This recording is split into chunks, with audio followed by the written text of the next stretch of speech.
कि हिंदुस्तान की जनता के बारे में मैं एक बात कह देता हूँ, बीजेपी को लाइक नहीं करती। यदि वो 20 लाख ईवीएम कहाँ गायब है हम नहीं जानते, ईवीएम न बदला जाए इसके सरकार में और ये बेईमानी ना करे, मीट दारू और अदानी के पैसा का खेल ना खेले।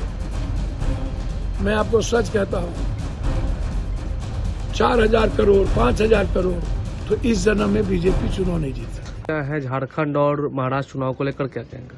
भैया एग्जिट पोल के नतीजे तो साफ दिख रहे हैं आपको। महाराष्ट्र में एग्जिट पोल कह रहा है नेक टू नेक फाइट, जबकि वहां हम बहुत आगे हैं।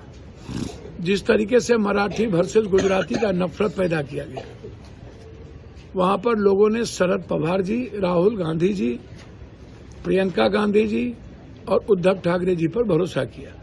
आप देख लेना अजीत पवार की क्या स्थिति होगी। जिस तरीके से अजीत शरद पवार के परिवार पर व्यक्तिगत हमले किए गए हैं, हमारी बहन पर, ये इससे बड़ा घिनौना हरकत तो कुछ बीजेपी कर ही नहीं सकती। एक बेटी बहन को भी निशाना बनाना अपने सियासत के लिए, भैया इसको चुल्लू भर पानी में डूब के मर जाना चाहिए।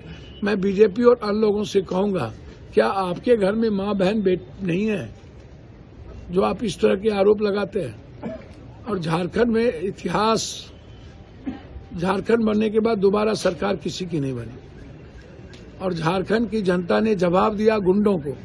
झारखंड की जनता ने जवाब दिया कि हम जल जंगल जमीन ऊर्जा पानी पर कब्जा नहीं होने देंगे, आदिवासी की राजनीति संस्कृति नहीं खत्म होने देंगे। झारखंड की माँ बेटी बहनों ने भरोसा जताया हेमंत पर, कल्पना पर। झारखंड की बच्चों ने नफरत की राजनीति को खत्म की, हेमंता बिस्वा के गुंडई को खत्म किया, भगाया, पैसे की लूट को खत्म किया, मीट दारू की संस्कृति को खत्म किया।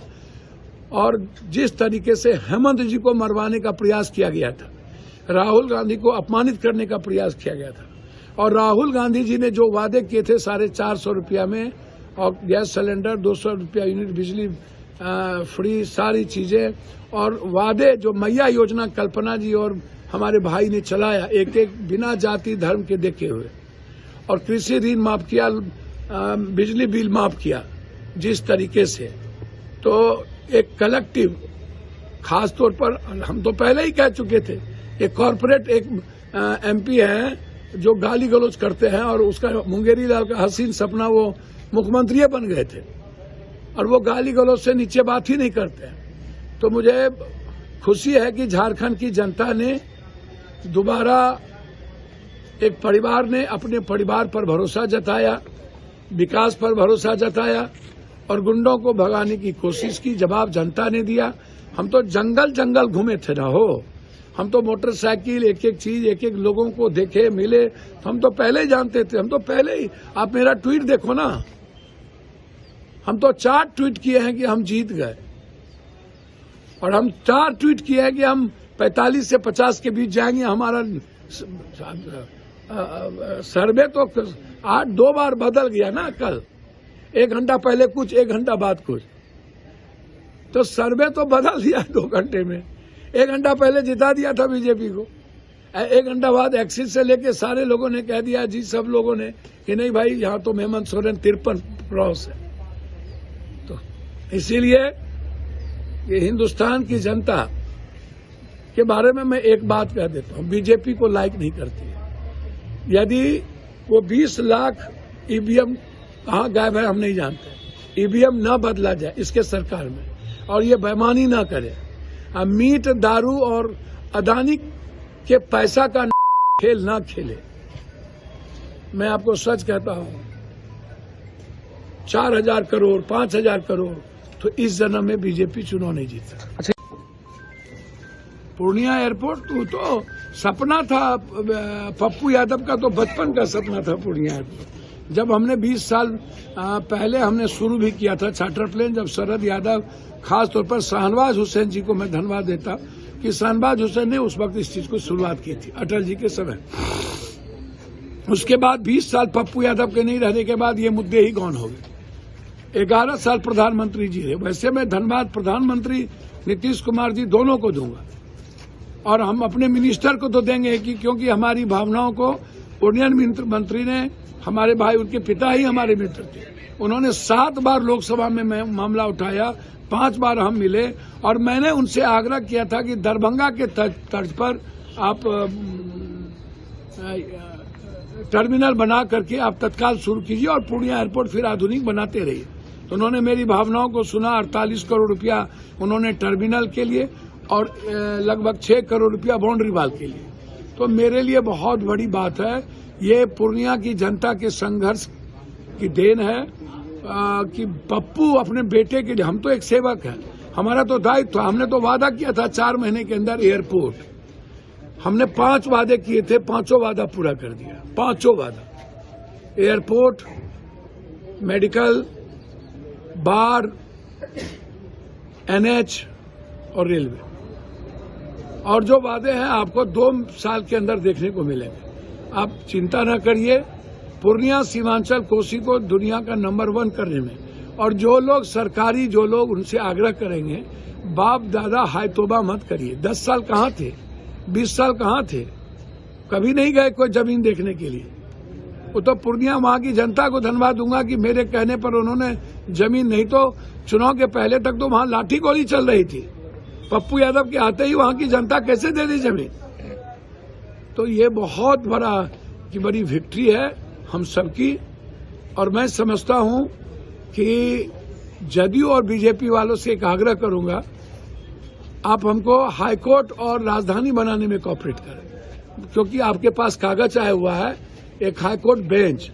आपको बहुत ज्यादा पूर्णिया के प्रति चिंता है, तो एक हाईकोर्ट बेंच और पूर्णिया को उपराजधानी बनाने की आप चिंता। और जदयू, भागलपुर भी तो जदयू भाजपा है, तो क्यों आज तक प्लेन नहीं बनी, अब एयरपोर्ट नहीं उड़ा, पूर्णिया क्यों उड़ गई, भागलपुर क्यों नहीं उड़ा लिए, रक्सौल क्यों नहीं उड़ा लिए, बताइए ना।